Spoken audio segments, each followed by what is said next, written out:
स्वप्नांना दे पंख नवे, घराला दे रूप नवे।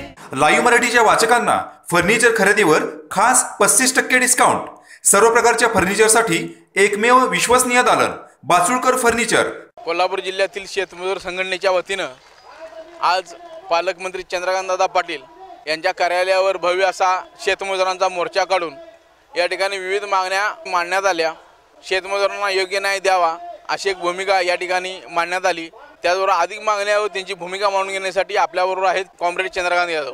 कोल्हापूर जिल्हा शेतमजूर लाल बावटा आणि शेतमजूर कष्टकरी संघटना यांच्या संयुक्त विद्यमानं आज शिरोळ नाहटा तालुक्यातील शेतमजुरांचा भव्य मोर्चा दादांच्या कार्यालयावर आलेला आहे। आमची महाराष्ट्र सरकारकडे जी मुख्य मागणी आहे, शेतमजुरांच्या किमान वेतनाची फेररचना झाली पाहिजे।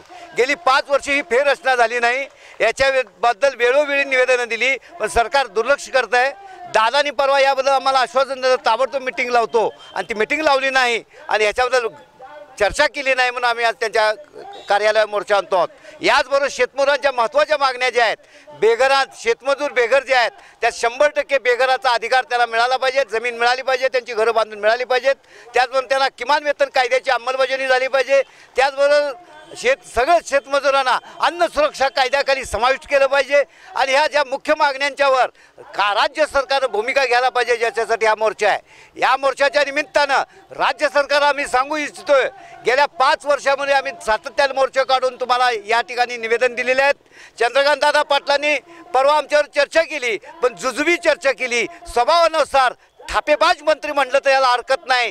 त्यांनी दिलेलं आश्वासन 2 दिवस पाळता नाही, राज्य सरकारची मीटिंग लावण्याचं पत्र त्यांना देता आलं नाही, ही निषेधार्ह बाब आहे। म्हणून ह्या गरीब लोकांना या ठिकाणी मोर्चा करून यावं लागतंय। या सरकारची ही जी रणनीती आहे, गरिबांना उपेक्षित ठेवणं, सामान्य माणसाला उपेक्षित ठेवणं आणि बळ्यांचं काम करणं, यांना विमान उठायची काळजी आहे पण गरिबांना मजुरी मिळायची काळजी नाही, अन्न सुरक्षा समाविष्ट करण्याची काळजी नाही, यांचा आम्ही जाहीररित्या निषेध करतोय आणि या सगळ्या आंदोलनामध्ये आम जनतेचं आंदोलन समजून जनतेने भागीदारी करावी अशी आमची विनंती आहे। कॅमेरामॅन रोहित सुरुंचीसह संदीप बिडकर, लाईव्ह मराठी, कोल्हापूर। आजच आमचे लाईव्ह मराठीचे YouTube चॅनेल सबस्क्राईब करा आणि नोटिफिकेशनसाठी बेल आयकॉनवर क्लिक करा।